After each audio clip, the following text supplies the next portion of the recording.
നമസ്കാരം. Kerala nursing and mid വൈഫറി കൗൺസിലിലേക്ക് നടക്കുന്ന തെരഞ്ഞെടുപ്പിൽ അട്ടിമറി ശ്രമം. യുണൈറ്റഡ് നഴ്സസ് അസോസിയേഷൻ വിജയം നേടുമെന്ന ഘട്ടത്തിൽ തിരഞ്ഞെടുപ്പ് അട്ടിമറിച്ചുകൊണ്ട് വിജയം നേടാനാണ് CPM ആശീർവാദത്തോടെ മത്സരിക്കുന്ന ഇടത് സംഘടന ശ്രമിക്കുന്നത്. ഗുണ്ടായിസവും വ്യാജ വോട്ടർമാരെയും അടക്കം കളത്തിലിറക്കിയുള്ള അട്ടിമറി ശ്രമമാണ് നടക്കുന്നതെന്നാണ് ആരോപണം. CPM അനുകൂലികളായ റിട്ടേണിംഗ് ഓഫീസർമാർ UNAക്ക് ലഭിച്ച വോട്ടുകൾ അട്ടിമറിക്കാൻ ശ്രമം നടത്തുന്നു എന്നാണ് ആരോപണം. UNAയുടെ ആളുകൾ വോട്ടെണ്ണലിനായി ഇന്നലെ എത്തിയപ്പോൾ മുതൽ ഗുണ്ടായിസത്തിന്റെ മാർഗം സ്വീകരിച്ച് അട്ടിമറിക്കാനാണ് ശ്രമം നടക്കുന്നത്. ഇന്നലെ UNA പ്രതിനിധികൾക്ക് നേരെ ആസൂത്രിത ആക്രമണവും ഉണ്ടായിട്ടുണ്ട്. KGNAU, KNA എന്നീ സംഘടനകൾക്ക് വേണ്ടിയാണ് അട്ടിമറി ശ്രമം നടക്കുന്നതെന്നാണ് UNAയുടെ ആരോപണം. UNAക്ക് അനുകൂലമായി ലഭിച്ച വോട്ടുകൾ റിട്ടേണിംഗ് ഓഫീസർമാരെ ഉപയോഗിച്ച് അട്ടിമറിക്കുകയാണ് ചെയ്യുന്നതെന്നാണ് UNA ഭാരവാഹികൾ ആരോപിക്കുന്നത്. നഴ്സിംഗ് കൗൺസിൽ ഇലക്ഷനിലെത്തിയ വോട്ടുകളിൽ ഭൂരിപക്ഷവും വ്യാജനാണെന്നും ജാസ്മിൻ ഷാ ആരോപിക്കുന്നു. അട്ടിമറി ശ്രമങ്ങളുടെ പശ്ചാത്തലത്തിൽ ഇതുവരെ വോട്ടെണ്ണൽ തുടങ്ങിയിട്ടില്ല.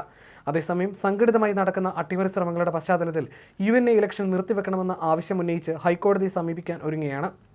വ്യാജ ബാലറ്റുകൾ അച്ചടിച്ചവരെ കണ്ടെത്തി നടപടി സ്വീകരിക്കണമെന്ന് ജാസ്മിൻ ഷാ ആവശ്യപ്പെട്ടു. അക്രമവും ഗുണ്ടായിസവും ഉദ്യോഗസ്ഥ സ്വാധീനവും ഉപയോഗിച്ച് തിരഞ്ഞെടുപ്പ് അട്ടിമറിക്കുന്നത് അംഗീകരിക്കാനാകില്ല. ജൂലൈ 4-ന് 10 മണിക്ക് വോട്ടെണ്ണൽ ആരംഭിക്കുമെന്ന് പ്രഖ്യാപിച്ച നഴ്സിംഗ് കൗൺസിലിൽ ജൂലൈ 5 2 മണി കഴിഞ്ഞിട്ടും ആരംഭിക്കാതെ രാത്രിയുടെ മറവിലേക്ക് മാറ്റി. ഇത് അക്രമത്തിലൂടെ ഭരണം പിടിക്കാനുള്ള ശ്രമം അരിയാഹാരം കഴിക്കുന്നവർക്ക് മനസ്സിലാകുമെന്ന് ജാസ്മിൻ ഷാ പറഞ്ഞു.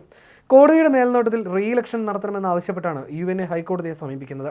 14 ജില്ലകളിലും പോളിംഗ് ബൂത്ത് സ്ഥാപിച്ച് ഒറ്റ ദിവസം കൊണ്ട് വോട്ടെടുപ്പ് നീതിയുക്തമായ രീതിയിൽ നടത്താൻ എതിരാളികളെ നിങ്ങൾ തയ്യാറാണോ എന്നും ജാസ്മിൻ ഷാ ചോദിച്ചു.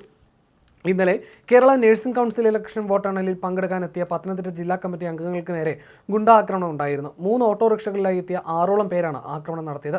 സമീപത്തുണ്ടായിരുന്ന ഓട്ടോറിക്ഷക്കാരും ഹോട്ടൽ ജീവനക്കാരും സെക്യൂരിറ്റികളും ഓടിയെത്തിയതോടെയാണ് ഗുണ്ടകൾ ഓട്ടോയിൽ സ്ഥലം വിട്ടത്. പരിക്കേറ്റവരെ ഉടൻ ആശുപത്രിയിൽ എത്തിക്കുകയും പ്രാഥമിക ചികിത്സ നൽകുകയും ചെയ്തു. തമ്പാനൂർ പോലീസ് സ്റ്റേഷനിൽ പരാതിയും നൽകിയിട്ടുണ്ട്. ഇതിന്റെ അടിസ്ഥാനത്തിൽ പോലീസ് കേസെടുത്തു. തലസ്ഥാനത്തുണ്ടായ ഗുണ്ടാക്രമണം ഞെട്ടിപ്പിക്കുന്നതാണ്. ഈ കൊട്ടേഷൻ ടീമിനെ ഉടൻ അറസ്റ്റ് ചെയ്യാൻ പോലീസ് തയ്യാറാകണം. അല്ലാത്തപക്ഷം പണിമുടക്കടക്കമുള്ള സമരത്തിലേക്ക് UNA കടക്കുമെന്ന് ജാസ്മിൻ ഷാ പറഞ്ഞു. നഴ്സിംഗ് കൗൺസിൽ ഇലക്ഷൻ അട്ടിമറിക്കാനുള്ള ഗൂഢാലോചനയാണ് ഈ ആക്രമണത്തിന് പിന്നിലെന്നും അദ്ദേഹം ആരോപിച്ചു. കേരള നഴ്സിംഗ് കൗൺസിലിലേക്ക് നടക്കുന്ന തിരഞ്ഞെടുപ്പിൽ 1.22 ലക്ഷം പേരാണ് വോട്ട് രേഖപ്പെടുത്തിയത്. UNA മത്സരിച്ച 8 സീറ്റിലും മികച്ച ഭൂരിപക്ഷത്തിൽ വിജയിക്കപ്പെടുമെന്നാണ് സംഘടനാ ഭാരവാഹികൾ അവകാശപ്പെടുന്നത്. ഇക്കുറി തുടക്കം മുതൽ സജീവമായി UNA രംഗത്തുണ്ടായിരുന്നു. ഇതോടെയാണ് തെരഞ്ഞെടുപ്പ് ഫലം അട്ടിമറിക്കാൻ ശ്രമങ്ങൾ ശക്തമായി ഭരണാനുകൂല സംഘടനയിൽ നിന്നും നടക്കുന്നത്.